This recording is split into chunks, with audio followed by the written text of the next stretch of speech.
by matching the ambition, courage and sense of justice shown by those who went before us. Thank you.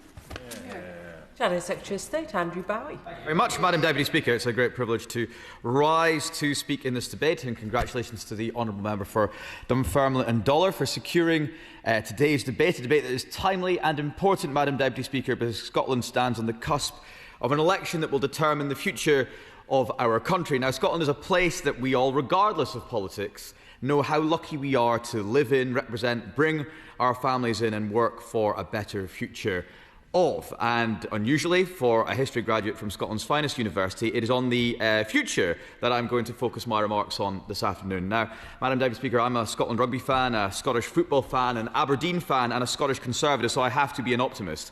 And I am, Madam Deputy Speaker. I do believe that a better Scotland in a more secure and prosperous United Kingdom is possible, but only, Madam Deputy Speaker, with change. A change in government in Edinburgh and a change of direction by the government here in London as well. Madam Deputy Speaker, Scotland has suffered 18 wasted years. 18 years when we should have been focused on binding our country together, on building a better economy, on promoting Scottish business, on building up and improving our education system. But we haven't, Madam Deputy Speaker. We have had 18 years of division, of constitutional obsession, of bitter and at times petty politics of grievance.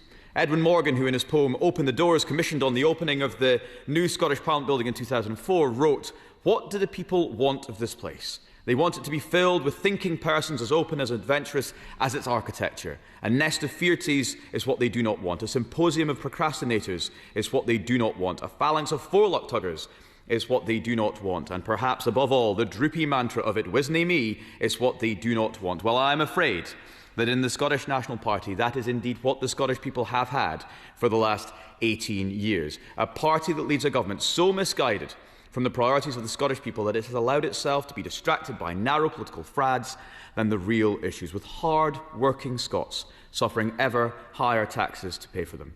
But those are as nothing, Madam Deputy Speaker, when compared to the eye-watering social security spending forecast to hit over £9 billion in Scotland by 2030. £9 billion. Triple what it was in 2017. For a population of less than 5 million people. That's insanity, Madam Deputy Speaker. In Scotland, we have an economy that has lagged behind the rest of the UK ever since the SNP first took power. If Scotland's economy had kept pace, the Scottish Government would have had, over that period, £12 billion more to spend. Madam Deputy Speaker, it's said that the problem with socialism is that you eventually run out of other people's money, while the problem with nationalism is that you eventually run out of other people to blame. But Scotland knows. I'm delighted to give way. The member who always makes an entertaining speech, of course, quoted Edwin Morgan. Now, after he made that quote, he donated a significant sum of money to the SNP, and I just thought that should be on the record.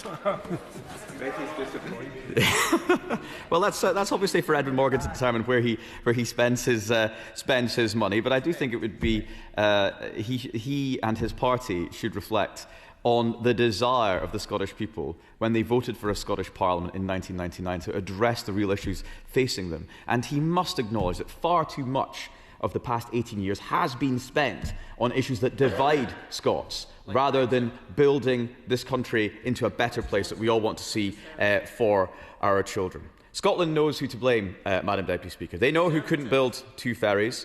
They know who it was that let drug deaths become the worst in Europe. They know on whose watch it was that education standards slipped from once great heights. They know today Scotland is worse off because of the decisions made by the Scottish National Party. Decisions taken and promises broken. From their broken promise to dual the A9 and A96, as often highlighted by my honourable friend, the member for Gordon and Buchan, their neglect of the A75 in the constituency of my honourable friend, the member for Dumfries and Galloway, and long raised in this House by my right honourable friend, the member for Dumfriesshire, Clydesdale and Tweeddale. Remember the promise to scrap council tax 18 years ago, or the promise to close the attainment gap, or the promise to deliver a national care service? For 18 years, the SNP have let Scotland down with promise after promise after promise broken. Delighted to. Thank you, Madam Deputy Speaker, and thank the honourable member for allowing me to intervene to ask him if he regrets that for 4 of these 18 years the Scottish Conservatives propped up the SNP. Well, I think in 2007, when the decision was taken by the Scottish Conservatives to ensure continuity and certainty at the heart of the Scottish Government for Scottish business, it was indeed the right thing to do. However, hindsight is 2020, and I can assure my honourable friend and indeed other members here that no such agreement would be come to if we were to be asked after the next Scottish parliamentary election to support a Scottish National Party government for a further 5 years. Scotland was suffering under the SNP, and the very last thing Scotland needed was another government letting them down, and then enter stage far left, the Labour Party. My goodness, Madam Deputy Speaker, it's not going well, is it? After having been sold a story of false hope, folks in Scotland now have no hope in the Labour government. The harm that this government are inflicting on key Scottish industries is staggering. Look at our farmers, already hammered by the daft policies that emanate from Butte House, now having to contend with the brutal and callous family farm tax. The stories we hear, and I know that honourable members on the opposite side are hearing too, are just heartbreaking. The government is knowingly destroying an entire way of life for thousands of families across Scotland, placing entire rural communities and our food security in jeopardy. My honourable friend, the member for Berwickshire, Roxburgh and Selkirk, spoke recently of how this government has no grasp whatsoever of the constant struggle facing our family farms. He was absolutely right. And it's exactly the same for our energy industry. Oil and gas workers, an afterthought, even if they are thought about at all, for the Secretary of State for Energy Security and Net Zero. His messianic zeal to destroy the oil and gas industry knows no end. Now, I've stood at this dispatch box many times now over the last 18 months and raised the plight of our oil and gas industry. Almost every week, we find that another business operating in the North Sea has made the decision to cut jobs here in the UK. It was Harbour Energy the other week. Before that, it was ExxonMobil at Mossmorton, the Port of Aberdeen before that, then Petrofac, Hunting, Ineos, Apache. I could go on. 1,000 jobs are going to be lost every single month. £50 billion worth of investment is being passed over. The country made more vulnerable through increased reliance on imports. Madam Deputy Speaker, a poison is spreading through this energy industry, and this government is doing nothing to stem it. All of this does beg the question of what is the Secretary of State and his ministers going to do? Maybe the Secretary of State knows that the Prime Minister's days are numbered. He's just biding his time. Maybe, like every other member of the Cabinet, he too is looking around the Cabinet room and measuring the curtains. But time is something that workers in our oil and gas industry, or indeed our family farms, do not have.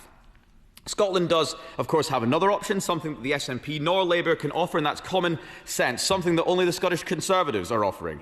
And Scotland desperately needs it. The Scottish Conservatives would put an end to the stagnant, tepid policies that have come from the SNP Scottish Government and put growth at the heart of every single decision. We would end the hostility to entrepreneurs and make it clear that Scotland is open for business. We would reverse the decline and go for growth. We'd scrap the SNP's 21% tax band and cut income tax to 19% for all taxable income up to £43,000. We'd slash the number of quangos. We'd restore regular police patrols. We'd allow for the building of new nuclear, bolstering our energy security, securing new jobs and driving investment. We'd restore pride to our education system so that it enables Scots to compete globally, competitive marketplace for ideas.